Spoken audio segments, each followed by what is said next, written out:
Sinuklay ni Chloe ang mahabang buhok gamit ang daliri sa kamay pagkasakay niya ng elevator patungo sa panglimang palapag ng Apolinar Building kung saan matatagpuan ang bagong kliyente nila sa designs. May appointment kasi si Chloe sa may-ari ng Apolinar Advertising Firm. Naroon siya para i-present sa kliyente ang halimbawa ng mga interior home design na mga gawa niya. Tumuwid ng tayo si Chloe nang huminto ang elevator sa pangalawang palapag, tanda na may sasakay doon. Nang bumukas ang pinto ng elevator ay hindi niya maiwasan ang maningkit ang mga mata nang makilala niya ang lalaking pasakay sa elevator. Mukhang nakilala din siya ng lalaki dahil napansin niyang saglit itong natigilan habang ang mata ay nakatuon sa kanya. Inismira naman ito ni Chloe nang tuluyang sumakay ang lalaki. Hindi niya sukat akalain na magkikita silang muli ng hambog na lalaking ito. At hindi maiwasan ni Chloe ang magngit-ngit ng maalalang nangyari sa unang beses nilang pagkikita. Hanggang ngayon hindi pa rin niya maalis sa isipan ni Chloe ang pag-iisip nito ng masama sa kanya. At higit sa lahat, ang paghalik nito nang walang pahintulot sa kanya. Halos isang linggo na yun pero malinaw pa rin sa kanyang isipan na nangyari. Maya-maya tumaas ang isang kilay niya nang makita kung saang palapag pupuntang lalaki. Mukhang may appointment din ang lalaki sa may-ari ng AAF dahil doon din ang tungo nito. Napaismid na humalukip-kip na lang si Chloe habang paakyat pataas ang sinakyan na elevator. Maya-maya hindi niya maiwasang magpanik nang biglang huminto ang elevator na sinasakyan. Namatay din ang ilaw na nasa loob ng elevator. Anong nangyari? Bakit huminto? Nanlalaki ang matang sabi niya. Tumingin siya sa lalaking kasama niya sa loob ng elevator. What happened? Tanong niya. Sa pagkakataong yun, sumulyap sa kaniyang lalaki. It's brown out and we're stuck here. Sagot nito. What? Nanlalaki ang mga matang wika niya. So ang ibig mong sabihin hindi tayo makakalabas dito hanggang sa hindi bumalik ang kuryente? Isang kibit-balikat lang naman ang sinagot ng lalaki sa kanya. Napakurap-kurap naman siya. Paano kung bukas pa magkaroon ng kuryente? So, ibig sabihin din nun, bukas pa tayo makakalabas dito? Hindi makapaniwalang sabi niya. Pagkatapos nun ay ipinadyak-padyak pa niya ang mga paa. I can't really believe this. You should become in situation like this, sabi ng lalaki. Chloe glared the man murderously. Kung nakakamatay lang sana ang tingin, baka bumulagta na ito sa harap niya. Isang irap lang ang sinagot ni Chloe sa lalaki, muli ipinadyak-padyak niyang paa. Tumingin din siya sa relong pambisig. Lalo siyang na-frustrate nang makita kung anong oras na. 2 minuto na lang kasi ay malilate na siya sa oras ng appointment niya. Ang pangalan ng may-ari ng AAF, si Ben. Lalong lumakas ang pagpadyak ng kanyang paa sa sahig. Nag-iisip din siya kung anong sasabihin niya kay Ben, kung bakit na-late siya sa oras ng usapan nila. Maya-maya ay napatingin siya sa lalaki na marinig niyang nagsalita ito at doon niya napansin na may kinakausap ito sa cellphone. Do something. Wika nito pagkatapos nitong patayin ang naturang tawag. Sumandal ang lalaki sa dingding ng elevator. He also crossed his arms above his shoulder and then he looked at her. Sunod-sunod namang napalunok si Chloe sa tinging ipinagkaloob sa kanya ng lalaki. Hindi maintindihan ni Chloe kung bakit bigla na lang niyang naramdaman ang panghihina ng tuhod niya. Wala sa oras na napasandal din siya sa elevator. Iniwas din niya ang tingin na rito. Namayani ang katahimikan sa kanilang dalawa. Ano bang klaseng building to? Sabi niya para magkaingay sa loob ng elevator. Hindi kasi siya komportable sa tahimik na paligid. At lalong-lalo na sa tinging ipinagkakaloob sa kanya ng lalaki sa sandaling yun. Nang tumingin muli siya sa lalaki ay napansin niya ang pagtaas ng isang kilay nito. Inismiran niya ito at nagpatuloy sa pagsasalita. Ang laki-laki ng building pero wala man lang generator. Ang kuripot naman ng may-ari. Dagdag pa na wika niya. At mula sa gilid ng kanyang mata, nakita ni Chloe ang pag-angat ng dulo ng labi ng binata, tanda ng pangiti. And she had to admit, he looks more handsome when he smiles. Ipinilig na lang ni Chloe ang ulo. Ayaw niyang purihin ang hambog na lalaking ito, kahit sa isip man lang niya. Maya-maya hindi inaasahan ni Chloe ang biglang paggalaw ng elevator, dahilan para ma-out of balance siya. Napatili siya dahil matutumba na siya. Mabuti na lang at mabilis ang naging reflexes ng lalaki, dahil nakalapit agad ito sa kanya. Mabilis siya nitong nahawakan sa baywang para hindi siya tuluyang matumba. Inayos ng lalaki ang pagkakatayo niya at sa ginawa nito, hindi niya inaasahan na tatama ang labi nito sa mata niya. Hindi niya napigilan ang paglalaki ng mata. Nag-angat siya ng muka and it was wrong move dahil yumuko naman ang binata. At sa ginawa nila pareho, hindi sinasadyang nagdikit ang mga labi nila. Lalong nanlaki ang mga mata ni Chloe dahil doon. Saglit siyang itinulos sa kinatatayuan at nang mahimasmasan, agad niyang tinulak ang lalaki palayo sa kanya. At nagpapasalamat si Chloe nang huminto at bumukas ang pinto ng elevator. Dali-dali siyang lumabas doon palayo sa lalaki. At habang naglalakad siya ay napahawak siya sa kaliwang dibdib nang maramdaman niya ang pagbilis ng tibok ng puso niya. Kinagat ni Chloe ang pang-ibabang labi nang huminto siya sa paglalakad sa harap ng babae na abala sa pagtipa sa keyboard ng computer nito. Naihinuha ni Chloe na sekretarya ito ni Ben. Tumikim si Chloe para kunin ang atensyon nito. Hindi naman siya nabigo dahil nag-angat ito ng tingin. Nginitian niya ito. Good morning. Bati niya na magtama ang mata nila. Good morning to ma'am. Ganting bati din ng babae. Hi, I'm Chloe Soriano of Designs. Pakilala niya. And I'm here because I have an appointment with Mr. Apolinar. Miss Criselda. Napahinto si Chloe sa pagsasalita nang marinig niya ang pamilyar na boses na yon na nagsalita mula sa kanyang likod. At kahit hindi tumingin si Chloe sa likod, ay kilala niya kung kaninong boses yon. Good morning, Sir Ben. Nanlalaki ang matang napatitig si Chloe sa mukha ng babaeng kaharap nang marinig niya ang pagbati nito sa lalaking nasa likod niya. Do I have an appointment today? Sa pagkakataong yon, sumulyap sa kaniyang babae na tinawag ni Ben na Criselda. Ngumiti ito nang magtama ang mata nila, pero hindi man lang niya magawang suklian ng ngiting ipinagkaloob nito sa kanya. Yes sir, you have an appointment of Miss Chloe, the interior designer of designs. Imporma ni Criselda kay Ben. Kagat-kagat ni Chloe ang pang-ibabang labi nang lumingon siya sa kanyang likod. At kahit hindi tumingin si Chloe sa salamin, alam niyang kasing pula ng kamatis ang pisngi niya sa sandaling yun dahil sa hiyang nararamdaman. Good morning, sir. Bati niya rito nang magtama ang mga mata nila. Hindi naman agad nagsalita si Ben. Sa halip, tumitig lang ito sa kanya. Follow me. Sabi ng binata bago ito tumalikod at pumasok sa loob ng opisina nito. Pasok na po kayo, ma'am. Sabi ni Criselda nang hindi pa siya kumikilos mula sa kinatatayuan niya. Nagpakawala siya ng malalim na buntong hininga bago siya naglakad papasok sa loob ng opisina ni Ben.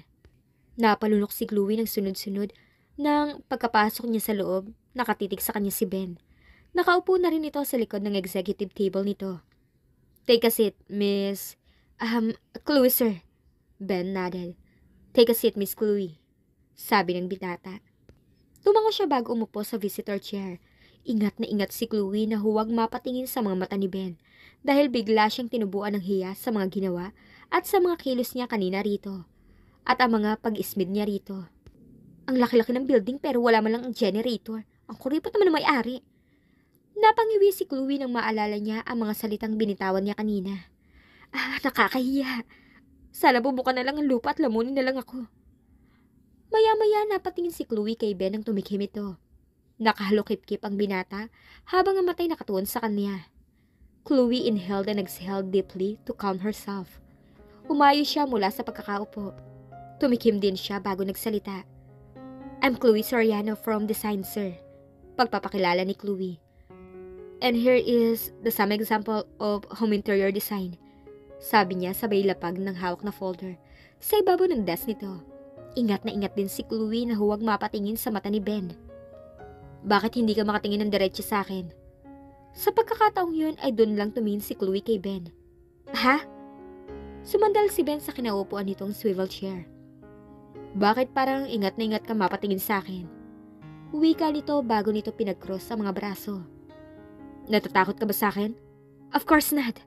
Mabilis na sagot niya. Nakakahiya? Sabi nito, tinasan pa siya ng isang kilay. Of course not. Sabi niya. Bakit naman po ako matatakot at mahihiya sa inyo? Dahil sinabi mong kuripot ako? Wika nito na sinabayan pa nito ng pagkibit balikat. Nanlaki ang mga mata ni Chloe sa sinabing yun ni Ben. Bigla ding namula ang magkabilang pisngi niya. I didn't... Can we please go back to our business, sir?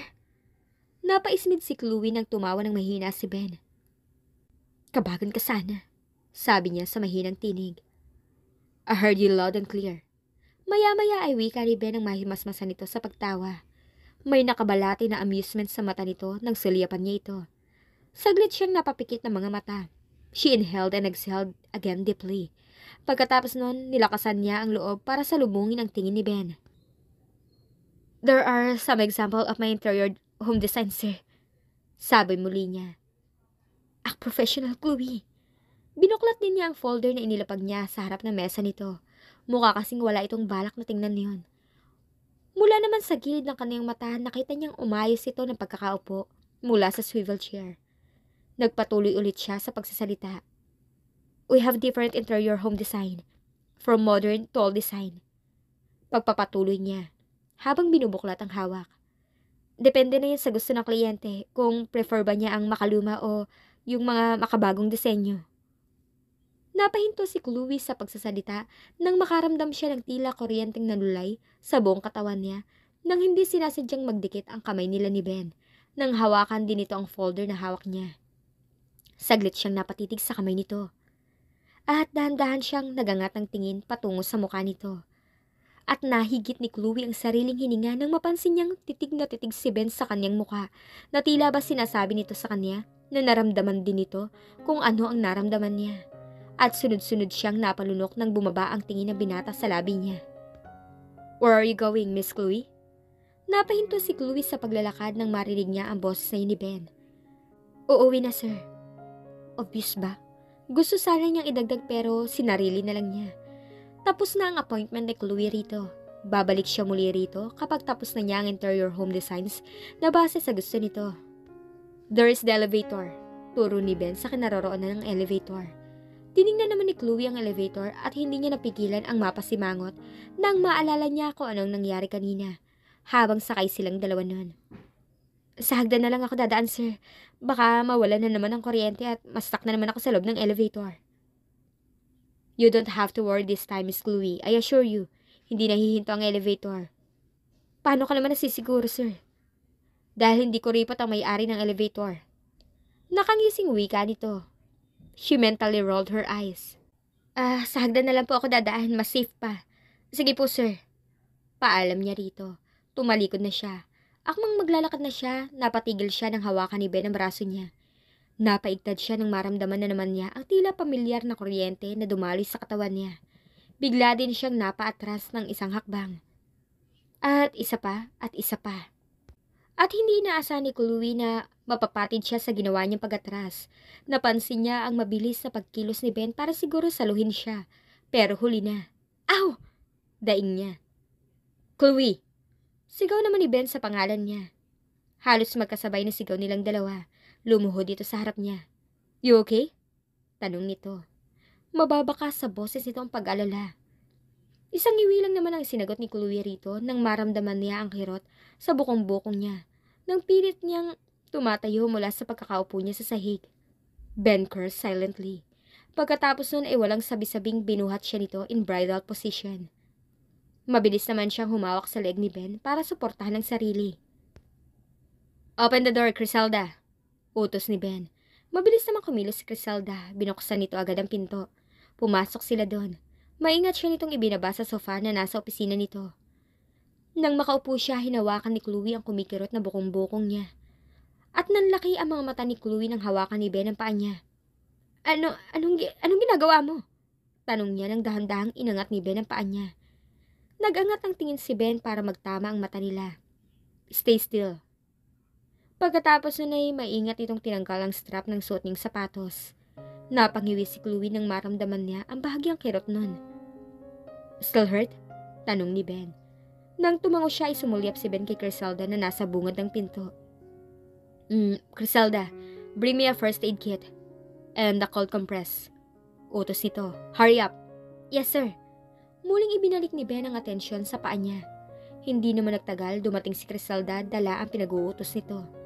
Kinuha naman ni Ben ang cold compress at inilagay nito yon sa kumikirot niyang bukong-bukong. "It's used to less the pain," wika ni Ben habang dinadampi-dampi nito ang hawak na cold compress sa palibot ng bukong-bukong niya. "Kumikirot pa rin ba?" tanong ni Ben nang mag-angat ito ng mukha patungo sa kanya. Hindi na masyado," sagot niya. Relief written on his eyes. "Good to hear that," he said, smiling. Nagulat si Chloe nang pagbukas niya ng pinto ng kwarto niya ay nakita niya si Dindo na nasa tapat ng kwarto. Akmang kakatok din ito sa pinto ng kwarto niya dahil nakataas sa ere ang kamay nito.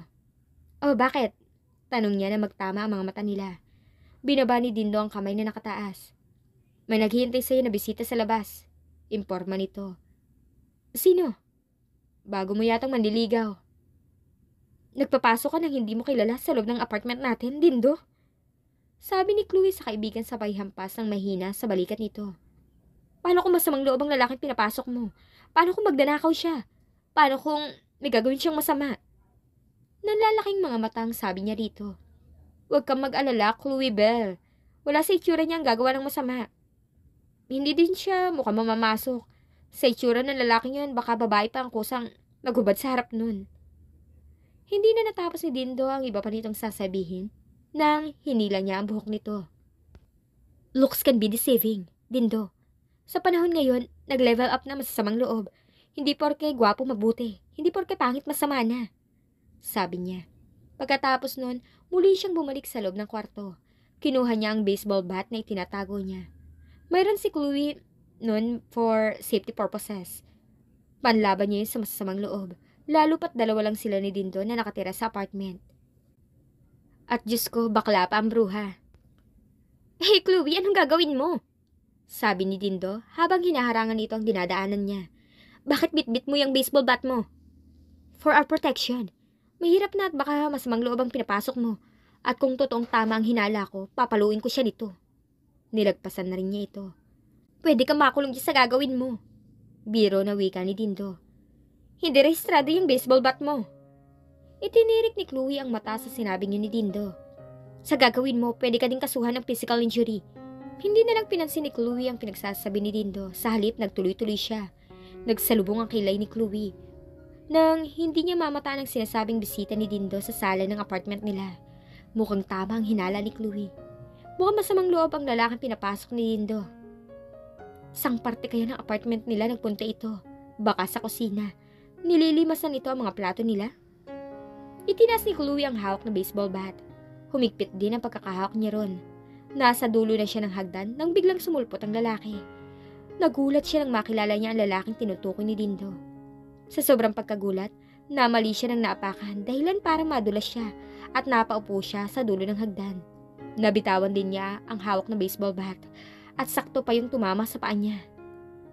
Napadaing si Chloe nang maramdaman niya ang sakit sa puwetan sa kanyang pagkakabagsak. "Chloe! Miss Chloe!" Halos magkasabay na banggit ng lalaking bisita niya at ang kaibigang si Dindo sa pangalan niya. Mabilis na lumapit ang lalaki sa kanya. "You okay? Anong ginagawa mo dito, Sir Ben?" Wika niya sa halip na sagutin ang tanong nito. Si Ben kasi ang lalaking bisita niya sa sandaling yun.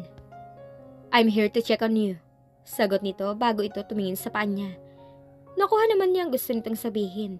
Gusto nitong kumustahin kung okay na ba yung bukong-bukong niya. "But it seems," sabi nito na umiiling-iling. Pagkatapos nun ay walang sabi-sabing binuhat siya nito in bridal position. Mabilis naman niyang ipinulupot ang kamay sa leg nito. Naglakad ang binata at dinala siya nito sa sofa nila. Maingat siyang ibinaba ni Ben roon. Ano nga kaya ang pakay ni Ben sa pagpunta sa bahay ni Chloe? Trabaho ba kaya? O may iba pang bagay?